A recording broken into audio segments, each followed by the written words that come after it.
My daughter kicked me out of the wedding. Get out of here and don't come back.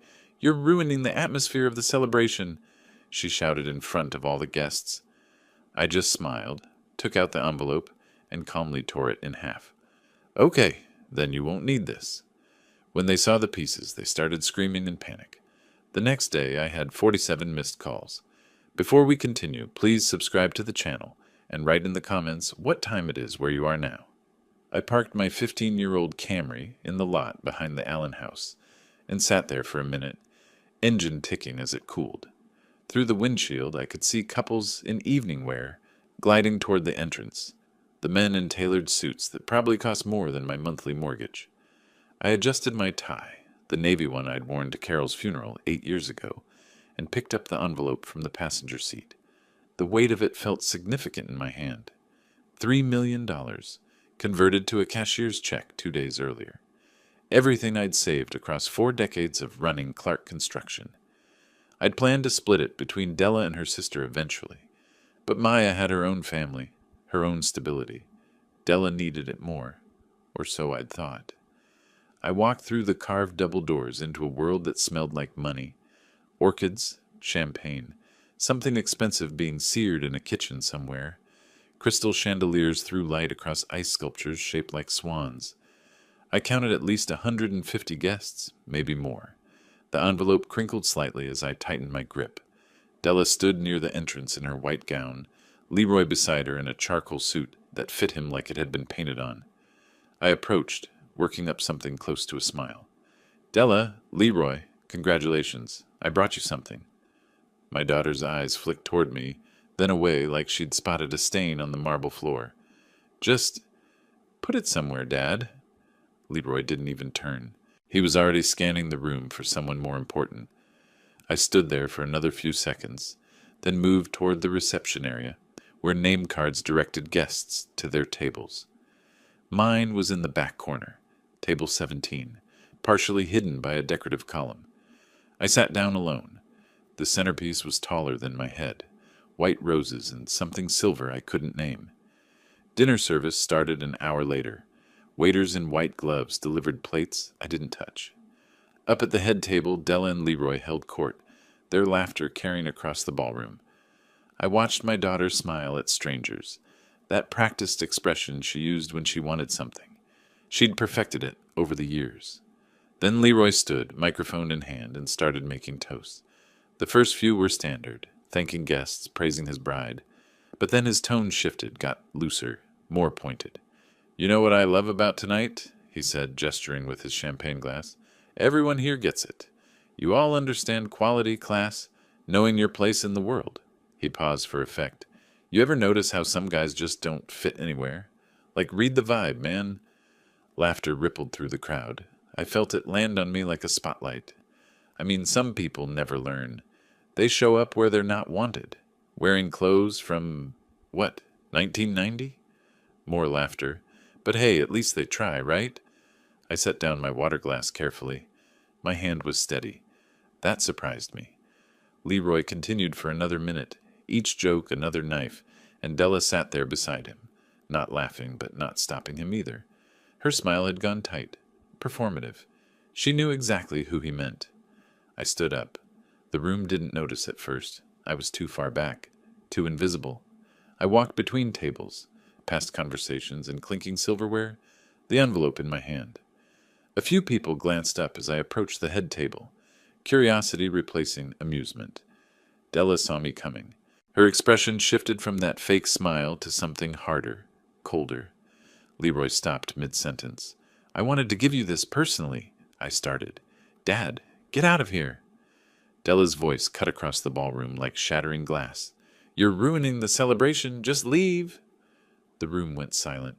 150 people stopped eating, drinking, breathing, all eyes on me. I stood there for 3 seconds, maybe 4. I could feel my heartbeat in my throat, but my face stayed blank. I reached inside the envelope, felt the check's smooth edge. All right, Della, I said. My voice came out calm, measured, like I was discussing the weather.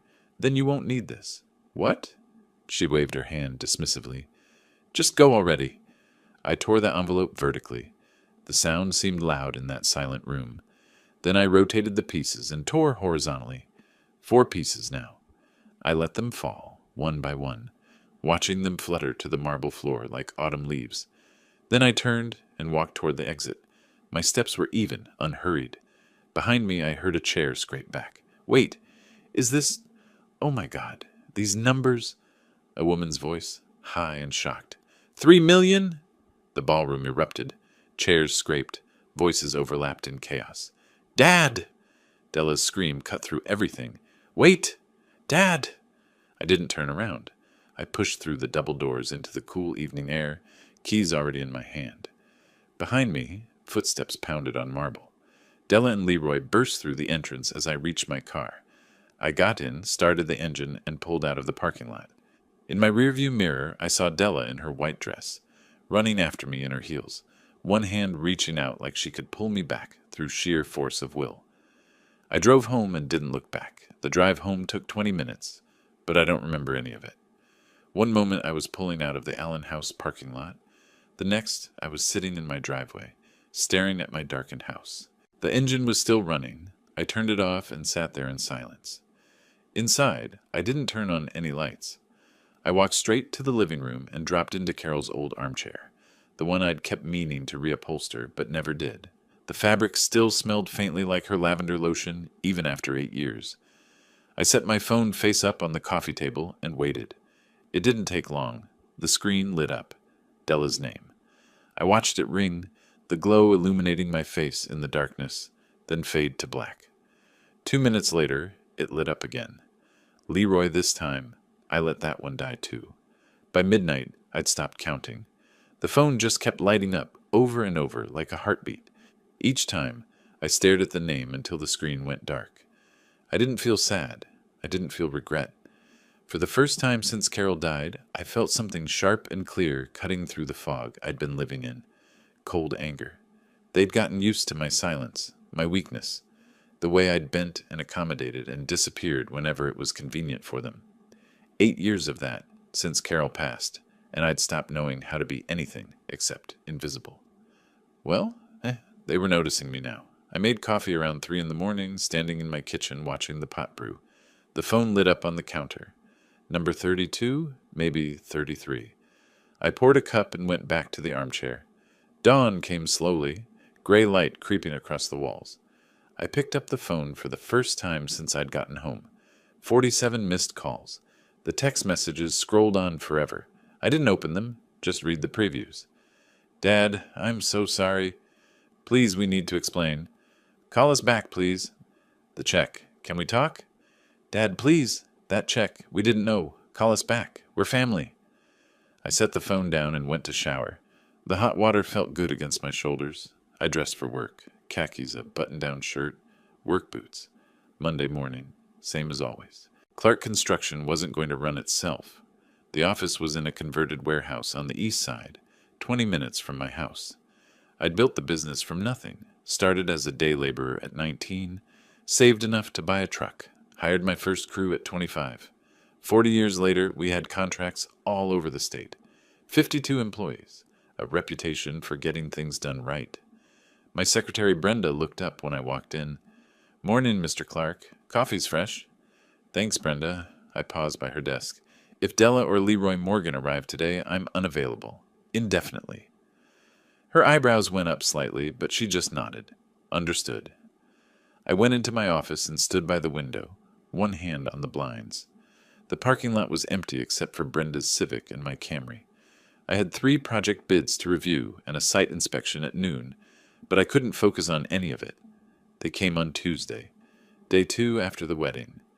I was at my desk when Brenda's voice came through the intercom. Mr. Clark, your daughter is here. She says it's urgent. Tell her I'm not available. Through the blinds, I watched them enter the lobby. Della had changed from her wedding dress into jeans and a blazer, but she still moved like she was on stage. Leroy followed her, checking his phone every 30 seconds. Brenda delivered my message. I couldn't hear what Della said in response, but her body language was clear. Hands gesturing, voice rising. Leroy touched her arm, trying to calm her. She shook him off. They sat down in the lobby chairs and waited. I went back to my desk and worked, or pretended to. Mostly I watched the clock and listened to their voices drift through the walls, muffled, frustrated, occasionally sharp with argument. At one point, Leroy stood up and walked to Brenda's desk. "We've been here 3 hours. Where the hell did he go?" "I'm sorry. Mr. Clark must have left. I didn't see him." Which was true. While they'd been arguing in the lobby, I'd slipped on my jacket, walked down the back hallway to the storage room, and exited through the rear door. My car was parked on the side street, specifically so I could avoid the main lot. I drove to a diner on the outskirts of town and had lunch. Took my time with it. Eggs, toast, coffee refills. When I returned to the office 2 hours later, Brenda informed me they'd finally left around 4. The letter arrived Wednesday. I found it in my mailbox when I got home that evening. A cream-colored envelope with Della's handwriting on the front. I recognized the stationery. Carol had given her a set for her college graduation. I opened it standing in my kitchen, still wearing my work boots. "Dear Dad, I need you to understand how overwhelmed I was with wedding stress. Planning that day took months, and the pressure was enormous. Leroy thought it was best if the celebration stayed focused on us, and I was too exhausted to think clearly. I never meant to hurt you. You're my father, and I love you. Please understand that what happened wasn't about you. It was about me not being in the right headspace. Can we please talk? I want to explain everything properly. We both do. Love, Della." I read it twice, then set it on the kitchen counter. Something inside my chest loosened. Not in a good way, but like a knot unraveling into something sharper. Leroy thought, "Of course." I read the letter a third time, and that's when it happened. I smiled. Actually smiled, felt my mouth curve upward for the first time in years. But it wasn't a warm smile. It wasn't the kind of smile you'd want to see on someone's face. She wasn't sorry about what she'd done. She was sorry about what it cost her. They both were. I pulled out my phone and searched for a name I'd seen on a billboard downtown. Stephen Wright, attorney at law, specialized in estate planning and family law. I dialed the number and got an answering service. It was after hours. "I'd like to schedule a consultation," I said when the woman asked how she could help. "It's about my will." Stephen Wright's office occupied the 12th floor of a glass tower downtown, the kind of building where the elevator required a key card and the reception area had art that probably cost more than my truck. I arrived 15 minutes early for my Thursday morning appointment, carrying a briefcase I hadn't touched since Carol's funeral arrangements. The attorney was younger than I expected, early 50s maybe, with silver at his temples and reading glasses on a chain. He shook my hand firmly and gestured to the chair across from his mahogany desk. "Mr. Clark, you mentioned estate planning on the phone, but I sense there's more to discuss." I opened the briefcase and started pulling out documents. Property deed, utility bills, bank statements. I spread them across his desk like evidence at a trial. "My daughter lives in a house I own, has for 7 years. She and her husband pay nothing. No rent, no utilities, no maintenance. Everything's in my name." I slid the property deed toward him. Only my name. Wright picked it up, examined it, then reached for the utility bills. His eyes moved quickly, professionally. He didn't ask why I was there. Lawyers like him didn't need to. "Walk me through the living arrangement," he said. "Was there ever a written lease agreement?"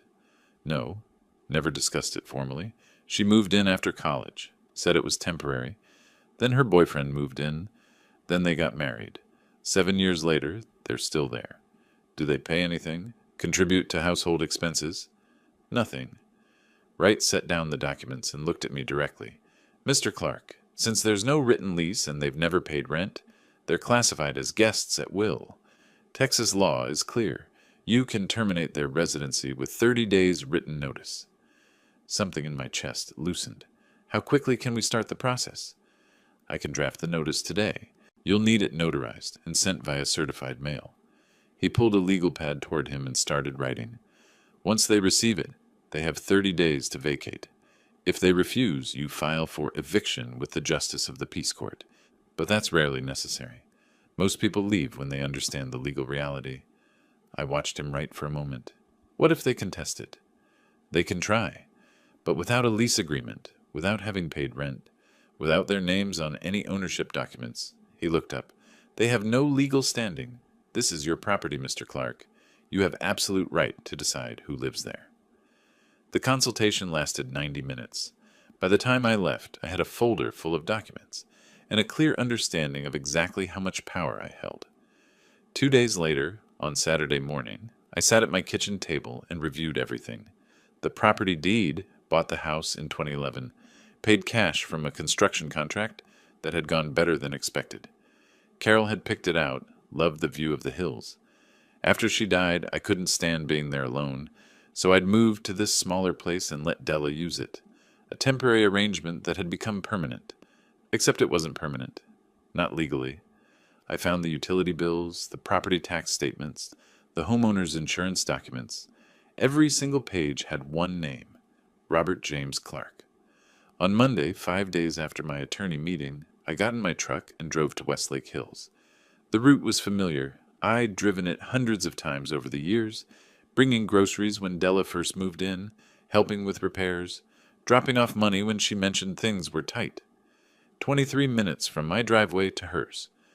I parked behind her SUV and sat there for a moment, looking at the house. The paint job I'd paid for 3 years ago still looked good. The landscaping she'd wanted. Stone pathway, native plants that I'd installed myself one weekend. My house, my money, my work. I got out and walked to the front door. Used my key, didn't knock, didn't ring the bell. Just unlocked it and walked in. Della appeared from the kitchen, eyes wide with surprise that shifted rapidly into something like hope. "Dad, you came! Does this mean—" I walked past her toward the living room, pulling out my phone. Started taking pictures. The hardwood floors I'd refinished. The fireplace. The windows. "Dad, what are you doing? Why are you taking pictures? Talk to us." I moved through the dining room, the kitchen, photographed the counters, the appliances, the light fixtures. Leroy came down the stairs, phone in his hand, like he'd been in the middle of texting. "Look, we've been trying to reach you. Can we talk about what happened?" I walked past him up the stairs, photographed the hallway, the bathroom, the master bedroom, where their clothes were scattered across the bed Carol and I had picked out together, every room documented. Leroy followed me. "Robert, man, this is getting ridiculous. We messed up at the wedding, okay? We get it. But you can't just—" "I'm documenting the current condition," I said, not looking at him. "Current condition of what? This is our home." I descended the stairs, both of them trailing behind me like confused children. At the front door, I turned back. Della's face was pale, her hands clasped together. "Dad, what are you doing? Why are you taking pictures? Talk to us." "I'm the owner," I said, "just checking my property." I walked out and drove home. The silence in the truck felt heavy, but clean. 2 days later, I met with Margaret Wilson, a notary whose office was in a shopping center near my house. She was probably 60, with reading glasses and an efficient manner that reminded me of Carol's sister. She read through the notice to vacate document Wright had prepared, her lips moving slightly with the words, "This gives them until April 30th to vacate. That's the minimum 30 days required by law." She looked up at me. "You understand they may contest this? Let them try." She stamped the document, signed it, had me sign it, filled out the certified mail form with Della's address, my address, technically, sealed everything in the official envelope. "This will be delivered within 2 business days," she said, handing me the receipt. "Keep this. It's proof of delivery." I took it and slipped it into my wallet. Margaret watched me with an expression I couldn't quite read. "Family matter?" she asked quietly. "It is now." I left her office and sat in my truck for a long time, looking at the sealed envelope in my hands. Inside was 30 days' notice that would change everything. I drove to the post office and watched the clerk scan it, watched it disappear into the system. Done. April 1st arrived cold and gray, the kind of morning that felt like the weather knew something was coming. I was at my office reviewing blueprints when my phone buzzed with a calendar reminder. Certified mail delivery. Estimated today. I silenced it and went back to work. Around 11, my phone lit up. Della's name. I let it ring through to voicemail. 30 seconds later, it lit up again. Same name. Decline. Then Leroy. Decline. Then Della again. I turned the phone face down and focused on the structural drawings in front of me. 3 minutes later, my office phone rang, Brenda's extension. Mr. Clark, your daughter is calling on the main line. She sounds upset. I'm unavailable. The calls continued through lunch. By 2 o'clock, I had 14 missed calls. I was starting to think they'd given up when Brenda knocked on my door. Your daughter and her husband are downstairs. They're demanding to see you. I stood and walked to the window, looked down at the parking lot. I couldn't see the lobby entrance from this angle, but I could picture them. Della probably crying. Leroy angry. I picked up my office phone and dialed extension 3. Mike, the building security guard, answered on the second ring. Mike, it's Robert Clark. I have 2 people in the lobby, Della Morgan and Leroy Morgan. They are not permitted entry under any circumstances. If they refuse to leave, call the police for trespassing. Understood, Mr. Clark. I hung up and returned to my desk. 10 minutes later, Brenda appeared again. They left? Security had to escort them out. Mr. Clark, is everything all right? Everything's fine. Thank you, Brenda. She hesitated in the doorway, like she wanted to say more, then nodded and left. 2 days later, on a gray Wednesday morning, I was reviewing payroll when my phone rang. Number I didn't recognize. I almost declined it, then decided to answer. Robert Clark. Mr. Clark, this is Marcus Chen. I'm an attorney representing Leroy Morgan regarding a property matter. I leaned back in my chair. So they'd hired a lawyer. I'm listening. My client received a notice to vacate for a property located at... He rattled off the Westlake address. I'd like to discuss the situation and see if we can reach an agreement that works for everyone. There's nothing to discuss. The notice is legal and properly served. Mr. Clark, with respect, this is a family matter. Surely we can find a compromise. Mr. Chen, if you've reviewed the property deed, you know your clients have no legal standing. If you're charging them money to tell them otherwise, that's between you and your conscience. The move-out date is April 30th. I hung up. That same afternoon, my business partner Tom Henderson called. We'd built Clark Construction together 15 years ago. He handled the commercial contracts while I managed residential. Good man. Honest. Robert, I saw something on Facebook that's got me concerned. Della posted about you. Says you're throwing her out on the street with no warning. That true? I set down my coffee. Let me tell you what happened at her wedding, Tom. Then you can decide who's cruel. I told him everything. The envelope, the public humiliation, Leroy's jokes, the way Della screamed at me in front of 150 people. When I finished, Tom was quiet for a long moment. $3 million. $3 million. And she tore you apart in front of everyone. She did. Another pause. Robert, I don't blame you one bit. Not one bit. You need anything, character reference, whatever, you call me. Appreciate it, Tom. After we hung up, I opened my laptop and found Della's Facebook post. The profile picture showed her and Leroy on their wedding day, both smiling like they'd won something. The post was long, emotional, full of phrases like cruel father and thrown onto the street, and after everything we've been through. 340 shares, 127 comments, most of them sympathetic. I closed the laptop without responding. 5 days later, I was walking through a construction site when Tom called again. Got a question for you. Mike Peters saw Della's post too. Wants to hear your side before he makes up his mind. You okay with me giving him your number? Go ahead. Mike called that evening. I told the story again. By the end of it, he was apologizing for even questioning me. The calls kept coming over the next few days. People from my church, no, scratch that. People from the community center where I sometimes volunteered. Business associates. A couple of Della's old friends who wanted the truth. Every time, I told them what happened. Every time, they took my side. Della's social media campaign was backfiring. On a Tuesday morning, 12 days after they'd received the notice, I arrived at my office before dawn. The parking garage was dark, empty except for a few early arrivals on the lower levels. I parked on the third level like always and grabbed my briefcase from the passenger seat. When I rounded the front of my truck, Leroy was there, leaning against my driver's door, coffee cup in hand, like he'd been waiting. He probably had been. Robert, his voice was careful, measured. Man to man, we got off on the wrong foot. I know things went sideways at the wedding. That was on me. But what if we made this right? Paid rent? $500 a month? We'll make it official, sign papers, whatever you want. I looked at him. He'd lost weight since the wedding. His shirt looked slept in. You had a chance to behave like human beings, I said. April 30th. Wait, just listen. I opened the truck door, forcing him to step back. Move!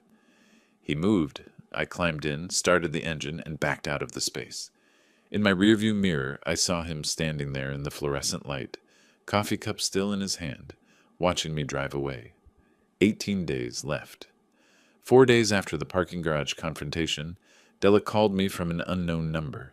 I answered without thinking, then heard her voice and nearly hung up.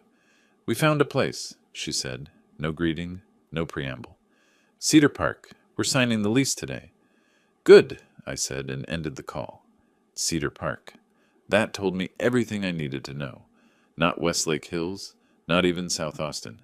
Cedar Park was where people went when they couldn't afford anywhere else.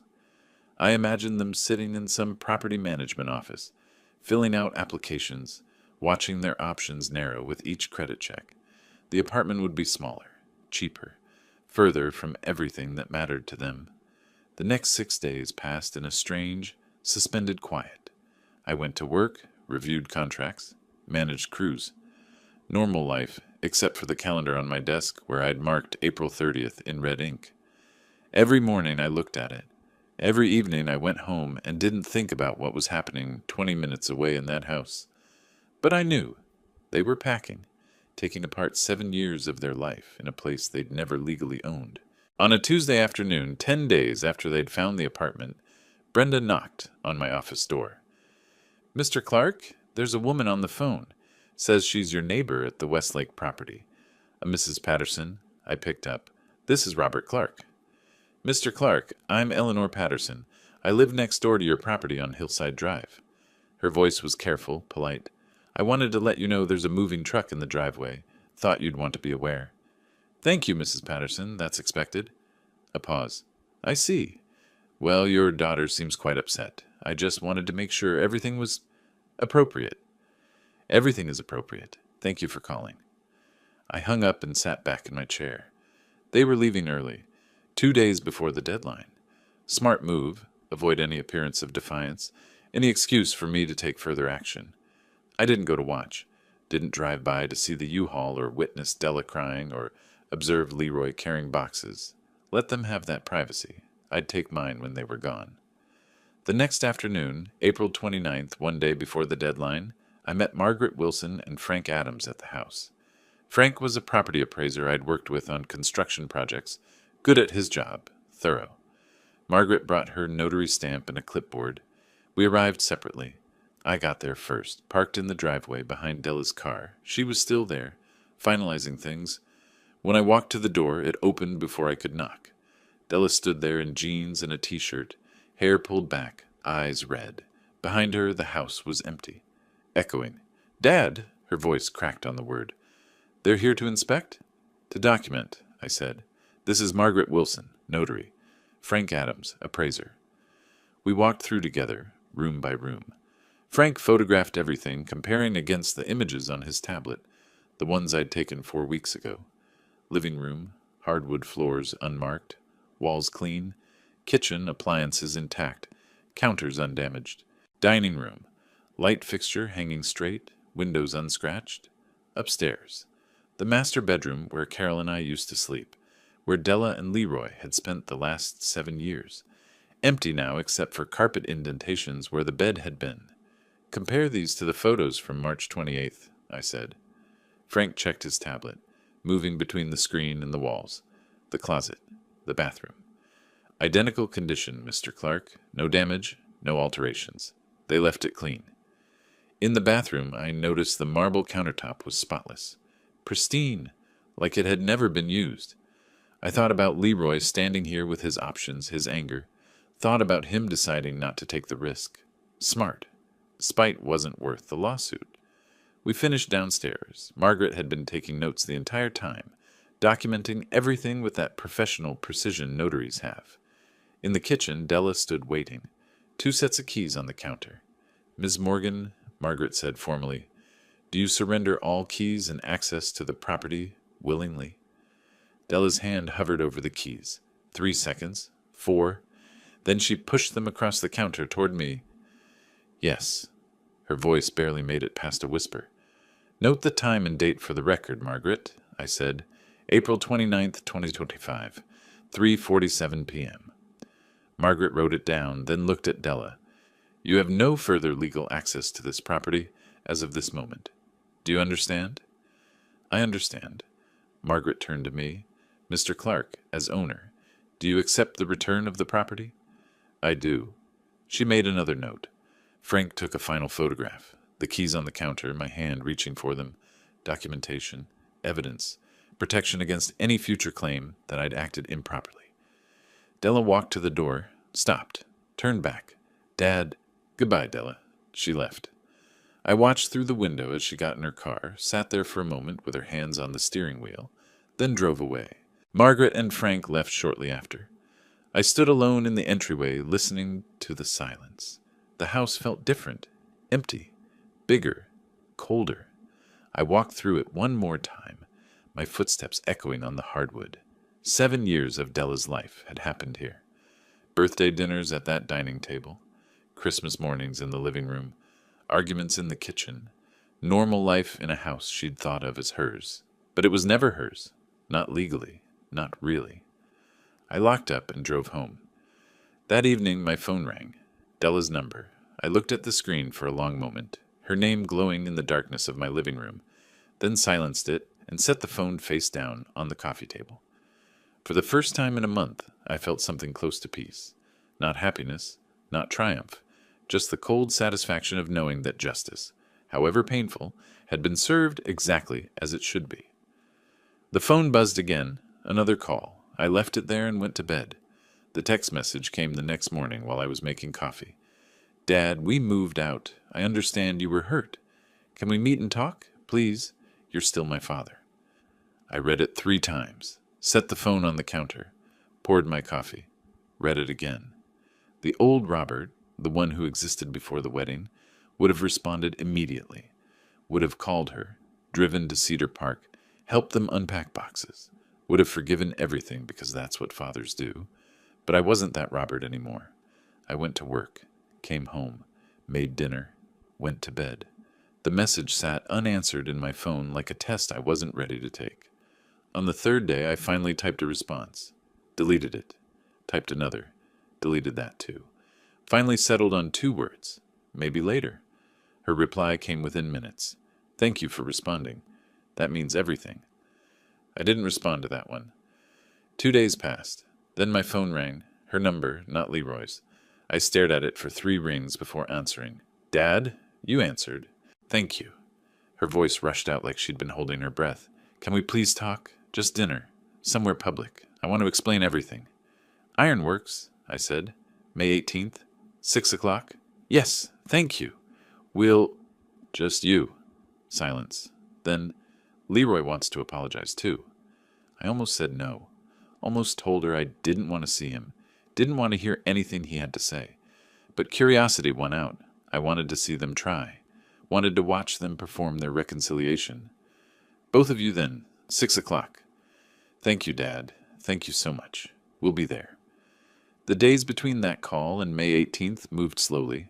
I worked. I ate meals alone. I drove past the Westlake house once, just to see it empty, then didn't go back. I didn't know what was happening in Cedar Park, didn't know that Leroy was sitting at their kitchen table with his laptop open, searching Texas inheritance laws no will, and taking notes. Didn't know he was highlighting passages about intestate succession, underlining phrases like children inherit everything and automatic inheritance rights. Didn't know he was showing Della those notes, explaining the math to her. You're his only kid, he said. Eventually all of it. The construction company, the houses, the savings, it's yours. We can't stay enemies forever. That's your inheritance we're talking about. I didn't know any of that, but I would have guessed it if I'd thought about it long enough. May 18th arrived warm and clear. I left work at 5:30 and drove to Ironworks, parking in the lot at 5:55. Walked in at exactly 6 o'clock. They were already there. Corner booth, 2 iced teas already on the table, Della checking her phone nervously while Leroy watched the door. When they saw me, both faces rearranged themselves into careful, hopeful expressions. I slid into the booth across from them. Thanks for coming, Della said immediately. We didn't think you would. I mean, we hoped, but... You're here, Leroy interrupted. No, that's what matters. That's a start. The waiter appeared. I ordered brisket and iced tea. They ordered. Awkward silence while we waited for the food. When it came, Della started talking. Nervous, rapid, filling every silence with words about their new apartment, how it was smaller but nice, different neighborhood, longer commute, managing fine, work was busy, adjusting to changes. I ate my brisket, listened, said almost nothing. And we wanted to say, Della continued, her voice getting higher, tighter, about the wedding, about everything. We were wrong, completely wrong. The way we treated you was inexcusable. We got caught up, Leroy added. Wedding stress, family pressure, stupid decisions. But we've learned from it. We want to make things right. I took a drink of my tea, set the glass down carefully. Have you? Yes, Della leaned forward. Dad, you're my father. You raised me. One mistake shouldn't destroy everything. Family is supposed to forgive. The word hung there. Forgive. Like absolution was something they could request, and I was obligated to provide. We're working on ourselves, Leroy said, going to counseling, trying to be better people, and we want you in our lives. Again. I looked at him, really looked at him for the first time since the wedding. He'd lost more weight. His shirt was cheaper than the suits he used to wear. Cedar Park was teaching him things about consequences. That's good, I said finally. Self-improvement is important. Della's face brightened. So we can start over? Move forward? We'll see. The meal continued. More nervous chattering from Della, strategic comments from Leroy about family and forgiveness and second chances. I ate slowly, watching them perform. When the waiter brought the check, he set it in the middle of the table. Old habit, assuming I'd pick it up. I'd always picked it up before. Every dinner, every lunch, every coffee meeting for 35 years. I pulled out my wallet, counted exact bills, a 20 and a 5, and placed them on my side of the table. I'll pay for myself, I said, standing up. You pay for yourselves. Della's smile froze. Dad, no, you always... Let me... You're independent now. You can handle your own expenses. Leroy started to stand. Robert, come on, we're trying to... But I was already walking toward the exit, leaving them sitting there with open mouths and unpaid bills, and the slowly dawning realization that nothing had changed. In my truck, I sat for a moment before starting the engine. Through the restaurant window, I could see them, Della's head in her hands, Leroy gesturing angrily, both of them arguing about what just happened. They thought we were rebuilding, thought the hard part was over, thought I'd forgiven them because I'd shown up to dinner. They didn't understand that showing up wasn't forgiveness. It was reconnaissance. I started the engine and drove home, already thinking about my next appointment with Stephen Wright. 4 days after the restaurant meeting, I sat across from Stephen Wright again. Same office, same mahogany desk. But this time the folder I brought contained financial statements instead of property deeds. My will, I said, setting the folder down. I need to create one. Wright folded his hands. You don't have one currently? Never got around to it. After my wife died, I kept meaning to, but I trailed off. Didn't need to explain 8 years of grief and avoidance. Mr. Clark, without a formal will, your daughter inherits your entire estate automatically under Texas intestate succession law. He watched my face carefully. Is that your intention? I thought about the restaurant, Della's nervous chattering, Leroy's calculated politeness, the way they'd looked at each other when I walked away, like I'd ruined their carefully rehearsed performance. No, I said, it's not. Wright pulled a legal pad toward him. Walk me through what you want. I spent the next hour explaining. The construction company worth approximately $4.2 million if I sold it. The Westlake house, $1.75 maybe. Investment accounts, savings, everything Carol and I had built, over 40 years of work. Total estate around $8 million. I want 70% to go to a charitable foundation, I said. Affordable housing construction, specifically for elderly people in Texas. Wright wrote. 20%? Scholarship fund, my wife's name. Carol Ann Clark, Memorial Scholarship, local college, for students studying education. And the remaining 10%? Della gets that. But conditional. Only if she's debt-free when I die. If she has outstanding debts, that portion goes to charity too. Wright looked up. This is legally sound, but understand, she'll contest this. Let her try. It's my money to distribute. I left his office and drove home. Spent 3 days thinking about it. Sat in my downtown apartment with spreadsheets and bank statements, calculating percentages, imagining the housing projects my money could build. Single-story units with wheelchair access, community spaces, gardens, the things Carol used to talk about when we'd drive past homeless encampments. Someone should do something, she'd say. Now someone would. Me. On the 4th day, I called Wright. Draft it. The will signing happened in his office on a Friday afternoon. Margaret Wilson came with her notary stamp. Wright's paralegal, a young woman named Sandra, served as the second witness. They laid out the documents across the conference table, page after page of legal language that boiled down to one simple truth. Della would get almost nothing. I signed each page. Margaret stamped them. Sandra and Wright witnessed. Done. Keep this in a safe place, Wright said, handing me a sealed envelope. And Mr. Clark, you're doing the right thing. Your assets, your choice. I nodded and left. A week later, I listed the Westlake house. The realtor, a woman named Patricia, who'd sold us the place back in 2011, walked through with her camera and measuring tape. You sure about this, Robert? It's a beautiful property. Too big for one person. Time to let it go. She listed it for $1.85. I told her to accept any reasonable offer. 3 days later, a retired couple from California offered $1.75. Cash sale. Quick close. I accepted immediately. The for sale sign went up on a Tuesday. By Wednesday afternoon, my phone rang. Della. Is it true? Her voice was high, panicked. Jennifer drove by and said the house is for sale. Tell me she's wrong. It's listed. Got an offer yesterday. I accepted it. You're selling the house? The family house? Where Mom lived? It's too big for one person. I'm downsing. But that's our house. It was never your house, Della. It was mine. Silence. Then, where will you live? What about all the memories? I bought a place downtown. 2 bedrooms. Good view. Everything I need. You're erasing us. Her voice cracked. You're erasing the whole family. No. I'm building a new life. There's a difference. I hung up before she could respond. The condo I'd bought was in a newer building on West 6th Street.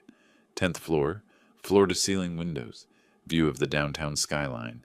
Modern kitchen I'd never use. Guest room I'd never need. But it was mine, paid in cash, and it had no memories of Della or Leroy or 7 years of being taken advantage of. The week after the house sale, I was leaving my office around 6 when I spotted Leroy near the entrance. He was trying to look casual, leaning against the building's exterior wall, checking his phone, but I recognized the setup immediately.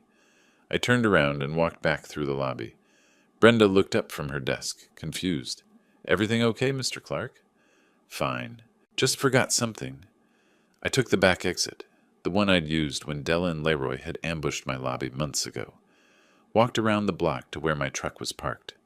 As I drove past the front entrance, I saw Leroy still waiting there, staring at his phone. In my rearview mirror, I watched him finally look up, scan the emptying parking lot, then punch the wall in frustration. My phone buzzed. Text from Leroy. We're your family. I deleted it without responding. That evening, sitting in my new condo with a view of the city lights, I opened my laptop and reviewed the charitable foundation paperwork Wright had prepared. The Carol Ann Clark Foundation for Senior Housing. It had a good sound to it. Carol would have liked it. My phone buzzed again. Della this time. Dad, please. We need to talk. This isn't fair. Fair. That word again. Like fairness was something they deserved after what they'd done. I turned off my phone and poured myself a drink, sat by the window and watched the city breathe below me. Cars moving, people living their lives, the world continuing whether Della and Leroy understood their consequences or not. The future I was building didn't include them, and for the first time in 8 years, that felt exactly right. 5 days after I'd walked away from Leroy outside my office, I got a call from Tom Henderson. Robert, you need to see something. He sounded uncomfortable. Della posted on Facebook. It's extensive. I hung up and opened my laptop, found her profile. The post was long, emotional, carefully constructed. I read it twice. My father chose money over family. After dedicating 7 years to caring for our family home, he evicted me with 30 days' notice, sold the house my mother loved, and now refuses my calls. This is what elder cruelty looks like, except he's the elder being cruel. 3,400 views, 340 comments, half of them sympathetic. Poor girl, terrible father. How could he? The other half skeptical. There's two sides to every story. What did she do? Sounds like manipulation. I closed the laptop, went to work, didn't respond. Over the next 3 days, my phone rang repeatedly. Clients, business associates, people who'd seen the post and wanted my side. Each time, I gave them the same short explanation. Jim Peterson, who'd contracted with Clark Construction for 15 years, called on Thursday. "Robert, I saw your daughter's post. That's some serious accusation. What's your side?" She left out the part where she screamed at me to leave her wedding in front of 150 guests, I said calmly, and the part where I was holding a $3 million check when she did it. Long pause. She did what? Tore me apart publicly because Leroy thought it was funny. So yes, I evicted them from my house. Yes, I sold the property. And no, I don't regret either decision. I don't blame you one bit, Robert. Not one bit. Same conversation, 5 times over 3 days. Each person who asked got the truth. Not posted publicly. That would be sinking to her level. But shared directly with anyone who mattered. The social media campaign was backfiring again, just like the first time. Della was learning that sympathy requires an audience who doesn't know the whole story. Once they did, the sympathy evaporated. A week later, my phone rang with a number I recognized but hadn't seen in years. Helen Johnson, Carol's closest friend, the woman who'd helped plan our wedding, who'd brought casseroles after Carol died. "Robert, it's Helen. I hope I'm not overstepping, but Della called me yesterday. She's very upset about your relationship. She asked me to talk to you." I sat down, took a breath. "What did she tell you?" "That you evicted her and sold the family home. That you won't speak to her. That she doesn't understand what she did wrong." Helen's voice was careful, gentle. "Robert, I know grief changes people, but this doesn't sound like you. Helen, let me tell you what happened at Della's wedding." I told her everything. The envelope, the public humiliation, Leroy's jokes, Della's screaming, the torn check. When I finished, the line was silent for a long moment. $3 million. $3 million. And she, in front of everyone? She did. Another silence. Then Helen's voice changed, lost all its gentleness, became something cold and disappointed. "I need to call her back. Robert, I'm sorry. I shouldn't have assumed. Carol would be—" She couldn't finish the sentence. "I know," I said quietly. "I'll talk to her. She needs to understand what she's lost." Helen hung up. 20 minutes later, my phone buzzed with a text from Della. "What did you tell Mrs. Johnson? She won't stop yelling at me." I didn't respond. The 4th of July fell on a Friday that year. The city held celebrations at Zilker Park. Music, food trucks, families with children waiting for fireworks that evening. I normally avoided crowds, but something made me go. Maybe the desire to do something normal. Maybe the need to prove I could exist in public without shame. I parked near the main entrance and walked through the crowd. Found a spot near the stage where a local band was setting up. Bought a lemonade from a vendor. That's when I saw Leroy. 30 feet away, scanning the crowd. When his eyes found me, his face changed. Relief, hope, determination. He started walking toward me. I watched him approach. Let him get within 20 feet. Then I turned and walked directly to the security checkpoint near the stage entrance. "Excuse me," I said to one of the officers. "That man in the blue shirt is harassing me. I've asked him to leave me alone multiple times. He won't respect that." The officer followed my gaze. "You want us to remove him?" "Please." I watched from a distance as 2 security officers approached Leroy. Saw his face shift from confusion to anger to humiliation as they spoke to him. His voice carried across the lawn. Something about family, about rights, about this being insane. "Sir, that gentleman says you're harassing him. I need you to leave the event." "That's my father-in-law. We're family." "He says otherwise. You need to exit the park now, or we'll involve police." Families nearby were watching now. Children staring, parents pulling their kids closer, away from the disturbance. Leroy's face went red. "This is insane. We have a right—" "Now, sir." He left. walked away through the crowd with everyone watching, security officers following to ensure he exited the park. I saw Della standing near the food trucks, one hand over her mouth, tears streaming down her face. She saw me watching, turned, and ran. I stayed for another hour, listened to the band, drank my lemonade, watched families enjoy their holiday. When the sun started setting, I went home. That night, sitting in my condo, I received one more text from Della. "You've destroyed us." I looked at it for a long time, then typed a response. "No, you destroyed yourselves. I just stopped helping you pretend otherwise." I pressed send and blocked both their numbers. The war was over. They'd lost, and I'd won by simply refusing to lose anymore. The morning after the 4th of July incident, I was making breakfast when my phone buzzed on the counter. I glanced at the screen. Della's name. A text message. "Dad, I surrender. We were wrong. Please, give me a chance to make this right. I'll do anything. Just talk to me." I read it 3 times. Noted the language. Surrender. Like we'd been at war. Which I supposed we had been. My thumb hovered over the reply button for maybe 15 seconds. Then I locked the phone and slid it across the counter, returning to my eggs. 6 days passed. I went to work consultations, still tying up loose ends at the company, even though I was planning to sell. 8 dinners alone. Slept well for the first time in months. On the 7th day, Stephen Wright called. "Robert, your daughter contacted me. She's requesting a mediated conversation with me present as a neutral party. I can facilitate if you're willing." "When?" A pause. "Whenever you're ready." "July 25th, your office, 2 o'clock. I took a breath. "She comes alone, or not at all?" "I'll let her know." The days leading up to that meeting passed quietly. I finalized paperwork for selling Clark Construction, a decision I'd been considering for years but had accelerated. Time to retire. Time to step away from everything that tied me to the life I'd been living. On July 25th, I arrived at Wright's office at exactly 2 o'clock.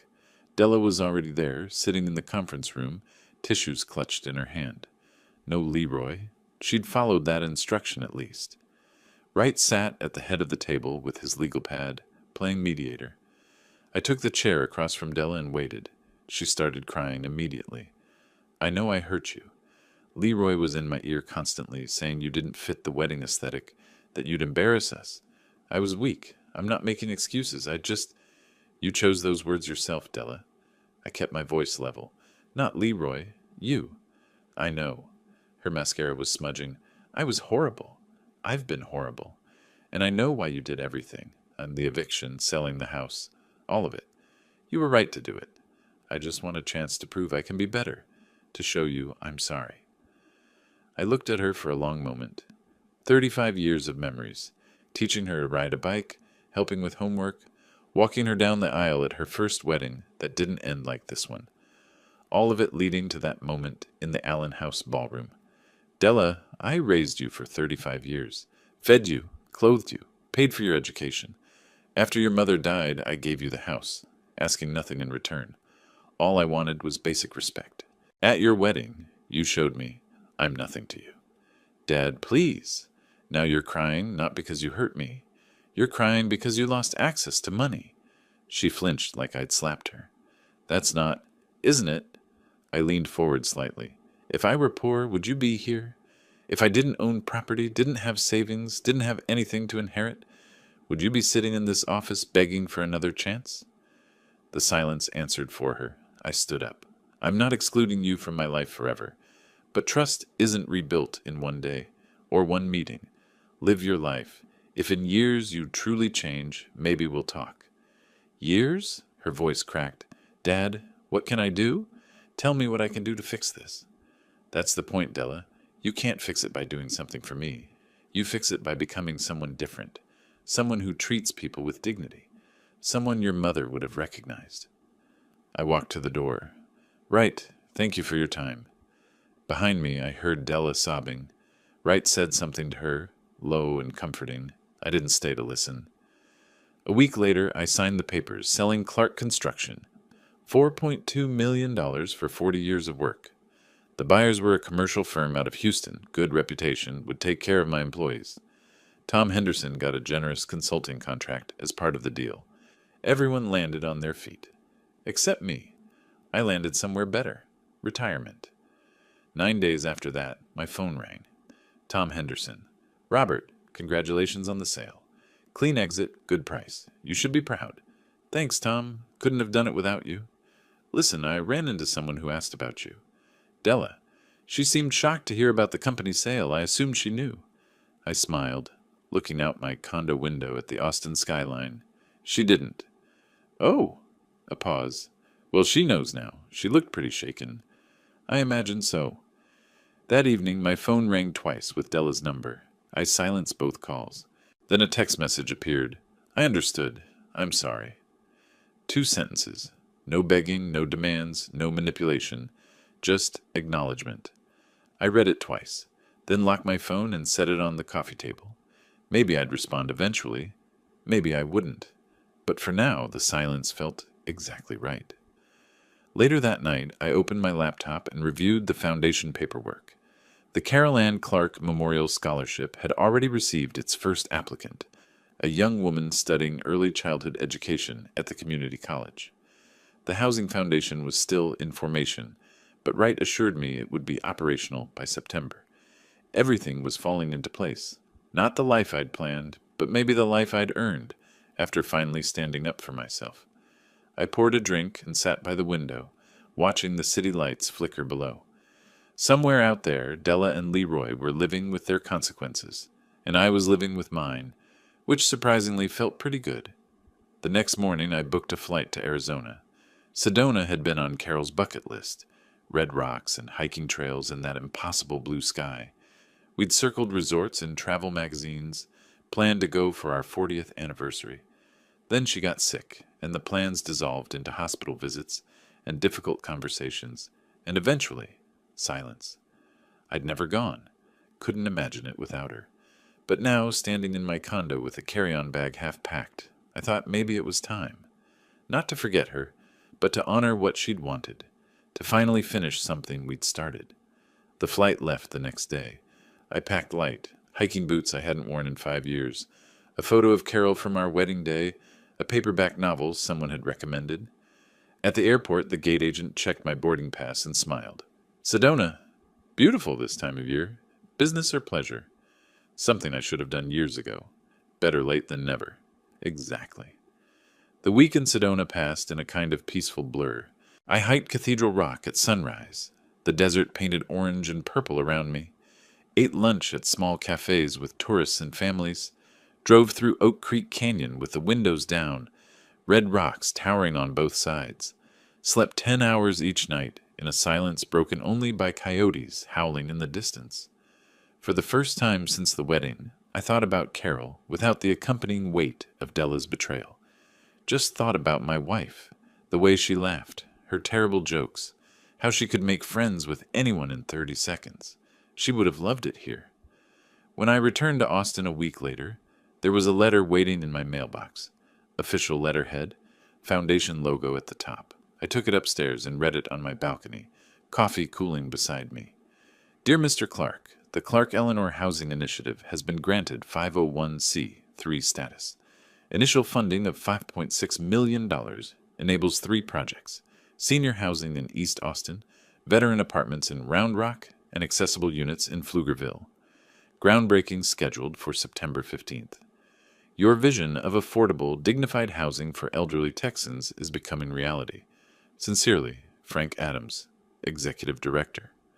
I read it 3 times, then put it on my refrigerator with a magnet, where I'd see it every morning. Something good was coming from all this pain. Carol would have liked that too. 2 days later, another letter arrived. This one in a cream envelope, my address written in careful script I recognized immediately. Della. I weighed the envelope in my hand before opening it. 4 pages, handwritten. I sat on my balcony and read. The letter talked about therapy, about family counseling with Leroy, about paying down debt $2,000 a month, about recognizing patterns she couldn't see before, about becoming someone I could be proud of again. Not now, maybe not soon, but someday.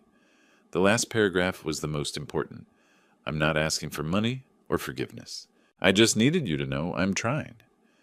I folded the letter carefully and placed it in my desk drawer. Didn't respond. Didn't need to. Maybe someday I would. Maybe not. But for the first time, I allowed the possibility that the door wouldn't be closed forever. Just not today. The next afternoon, I met Stephen Wright one final time. His office felt different now, not a battlefield, just a room where business got conducted. We reviewed everything. Eviction complete. Will finalized. House sold. Company sold. Foundation operational. Wright closed the last file folder and looked at me. All business concluded. The foundation will send you quarterly reports, but you're no longer legally tied to any of these matters. How do you feel? I thought about it. Really thought about it. Free, he smiled. That's the best outcome I could hope for a client. We shook hands. I walked outside into August sunlight, stood on the sidewalk watching traffic flow past, then turned toward my favorite cafe 3 blocks away instead of heading straight home. The place was busy. Lunch rush. Tables full of people eating and talking and living their normal lives. I ordered at the counter. The usual, Mr. Clark? Black coffee? Actually, make it a cappuccino today. The barista raised her eyebrows. Feeling adventurous? I laughed. Actually laughed. Something like that. I took my drink to the terrace and sat watching people walk past. Couples holding hands. Parents with strollers. A guy arguing cheerfully on his phone. Normal life happening all around me, and for the first time in 8 years, I didn't feel separate from it. Didn't feel emptiness. Felt peace. My phone vibrated. Text message from an old partner. Robert, there's an interesting consulting project if you're interested. Housing development in San Marcos. Could use your expertise. I sipped my cappuccino and typed back, send me the details. Life was continuing, but now on my terms. No one screaming at me to leave. No one taking advantage of my silence. No one mistaking kindness for weakness. The afternoon sun warmed my face. Somewhere across town, Della and Leroy were paying their bills and going to therapy and figuring out how to live without expecting my money to save them. And I was here, drinking overpriced coffee on a terrace, thinking about consulting projects and foundation groundbreakings and maybe another trip to Sedona in the fall. Not the life I'd planned, not the family I'd hoped for, but mine. Completely, finally, mine. And that, I decided, was enough. If you liked this story, please like this video, subscribe to the channel, and share your impressions of this story in the comments. To listen to the next story, click on the box on the left. Thank you for watching.